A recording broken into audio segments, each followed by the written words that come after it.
आइए हम लोग देखें कि आपकी जो बुक है उसका अर्थ आप कैसे निकालेंगे। और एक चीज बताऊं कि बेटे, किताब जब भी पढ़ें उसका अर्थ निकालते हुए पढ़ें, तब आपको ज़्यादा फायदा करेगा। केवल किताब रीड कर लेना ये अच्छी बात नहीं होती, आपको बाद में समस्या होती है। अभी से यदि आप आदत बनाएंगे, और मैं पेरेंट्स बंद से भी कहूँगा कि अपने बच्चों को धीरे धीरे आदत पकड़ाएं, छोटे बच्चों को ही अभी से, कि वो बच्चा अर्थ निकालते हुए बुक रीड करे। कैसे? इसमें मैं आपको सिखाऊंगा बी और हैव का यूज। सेंटेंस आपके दो प्रकार के होते हैं, एक जिसमें आपकी दशा बताई जाती है या आपके अधिकार में क्या है, आपके पास क्या है, इसके बारे में बताया जाता है। और एक सेंटेंस वह होता है जिसमें आप कुछ कार्य करते हैं, उसके बारे में बताया जाता है। यहाँ पर हम जो आज सेंटेंस लिए हैं, कोई कार्य आप नहीं कर रहे हैं, आपकी दशा क्या है या आपके अधिकार में क्या है या आपके पास क्या है, इस पर हम चर्चा करेंगे। बी का प्रयोग कब करते हैं? जब उस सब्जेक्ट के बारे में बताए कि सब्जेक्ट क्या है या कैसा है, कैसे है, इस प्रकार का जब बताए तो हम बी का यूज करते हैं। और बी का जब यूज करते हैं तो बी के फॉर्म होते हैं is, am, are. A present form है, इसमें हमने प्रेजेंट फॉर्म ही लिया है, लेकिन हम आपको पास्ट फॉर्म भी बता दें, वाज और वर। ये बेटे पास्ट फॉर्म है और ये जो है प्रेजेंट फॉर्म है।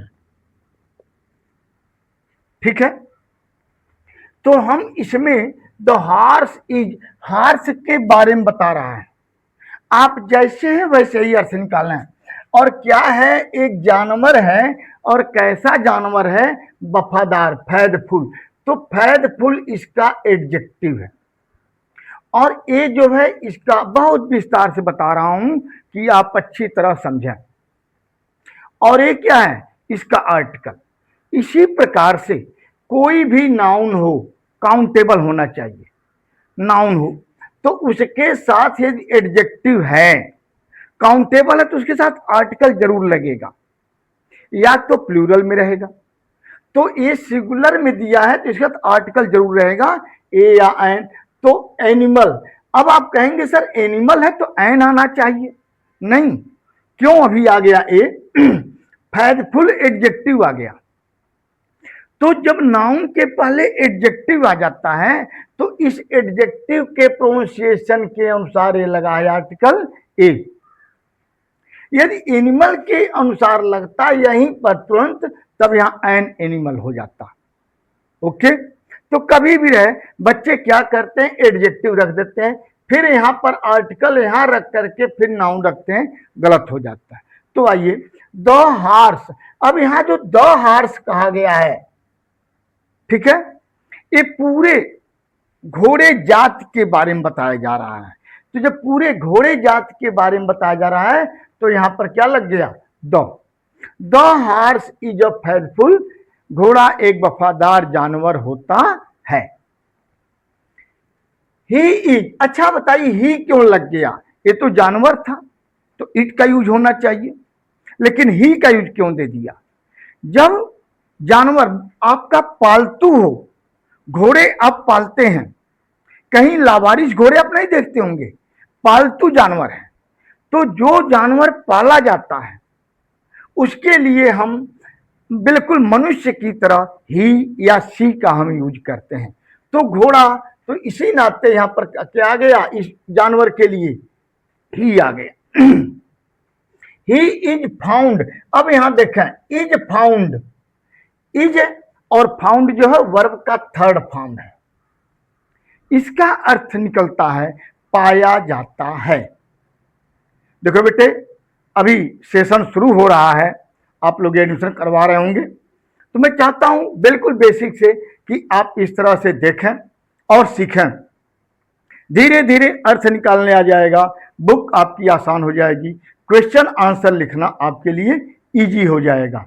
तो आइए देखा जाए तो इज फाउंड, इज के साथ या तो वर्ब का आईएनजी फॉर्म रहता है, तो जब वर्ब का आईएनजी फॉर्म रहता है तो यह सब्जेक्ट कुछ कर रहा है, लेकिन वर्ब का जब थर्ड फॉर्म आ जाता है तो इसका मतलब कि इसके बारे में बात हो रही है लेकिन यह कार्य नहीं कर रहा है, इस पर कार्य हो रहा है। कौन पाता है नहीं मालूम, हाँ किसको पाता है, घोड़े को। तो यहां पर यही जो है सब्जेक्ट हो गया, he is found in every part of the world. पूरा एक फ्रेज है, पूरा एक फ्रेज है, संसार के प्रत्येक हिस्से में हिंदी में यदि ऐसा कहें कि संसार के प्रत्येक, यहां देखें, संसार के प्रत्येक हिस्से में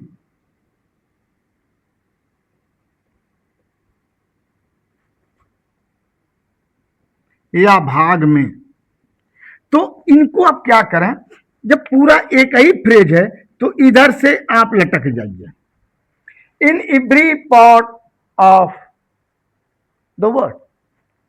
और एवरी के साथ अभी बताए थे इसके पहले मैं जो वीडियो डाला हूं कि इच और एवरी के साथ हमेशा सिंगुलर नाउन और सिंगुलर वर्ब का यूज होता है, ये आप ध्यान दें। देखिए इतने छोटे पैराग्राफ में बहुत सी चीजें आपको सीखने को मिल रही हैं, बस आप थोड़ा ध्यान देंगे तब, आप स्किप करके भागेंगे तब भाई आप नहीं सीख पाएंगे। ये कोई जादू का पिटारा नहीं है कि मैं आपको दे दूंगा, थोड़ा सा तो परिश्रम करना पड़ेगा, थोड़ा स्टे करके आपको देखना पड़ेगा, तब आपको सीख पाएंगे। आइए, ही इज अ 4 फुटेड, देखें यह भी 4 फुटेड इस जानवर का एडजेक्टिव है, और जब इसमें 4 ये नंबर लग गया तब यहां पर क्या आ गया, हाइफन। देखें कितने सारे नियम है, ग्रामर में नियम है, ये सब जानिए। तो इसके बारे में फिर देखें एनिमल आया, यहाँ 4 फुटेड एडजेक्टिव आ गया, इसलिए इसके पहले आ गया यहाँ पर आर्टिकल। वो आर्टिकल इसी के लिए है लेकिन एडजेक्टिव के पहले। He is a 4 footed animal.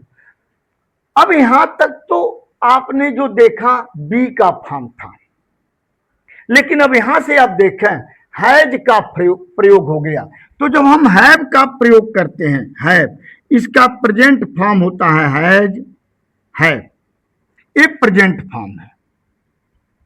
यदि इसके साथ वर्ब का थर्ड फॉर्म नहीं है, यदि वर्ब का थर्ड फॉर्म लगे तब जान लीजिए कि यह व्यक्ति कुछ कर चुका है पहले ही, लेकिन वर्ब का थर्ड फॉर्म नहीं आया है बल्कि नाउन आया है, तो इसका मतलब है कि इस सब्जेक्ट के पोसेशन में यह चीज है, यानी सब्जेक्ट के पास यह चीज है।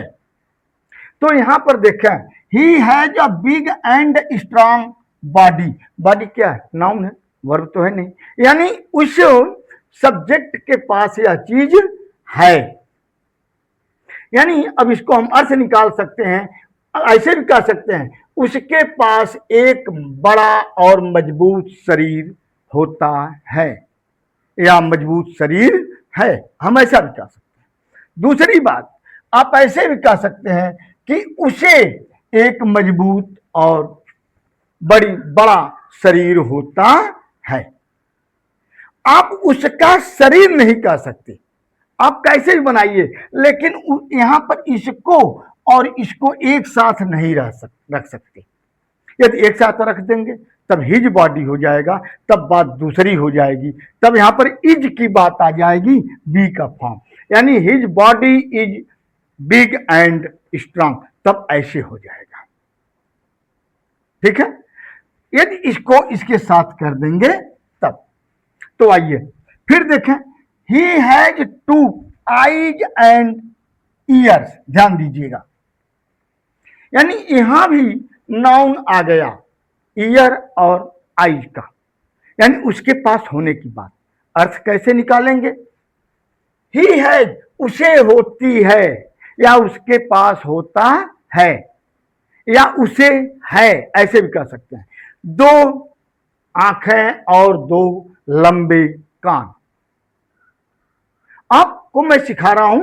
अब इसी तरह से आप घर पर जो भी आपके आसपास की चीजें हैं उसको ऐसे बना बना करके 10 वाक्य बना के लिखने की कोशिश कीजिए। आपकी English day by day strong होती जाएगी। सफर के नहीं होगा कि हम तैयारी कर करेंगे, नहीं। आपको जो आज बताया बी और हैव का यूज, इसी प्रकार मेरे माँ के पास 2 साड़ी है, मेरे पापा के पास 2 कुर्ता है, 2 पैंट, ऐसे बनाइए। मेरे बाबा की मूछें बड़ी बड़ी हैं, ठीक ना। तो आप मेरे बाबा की मूछें करेंगे तो दूसरे ढंग से बनाना, अभी समझाया। मेरे बाबा के बड़ी बड़ी मूछें हैं, ऐसे बनाइए, ठीक। मेरे बाबा के लंबी लंबी चोटी है, मेरी मम्मी की बड़ी बड़ी आंखें हैं, ऐसे बनाइए। मेरी बहन की 2 लंबे लंबे कान हैं, बनाइए।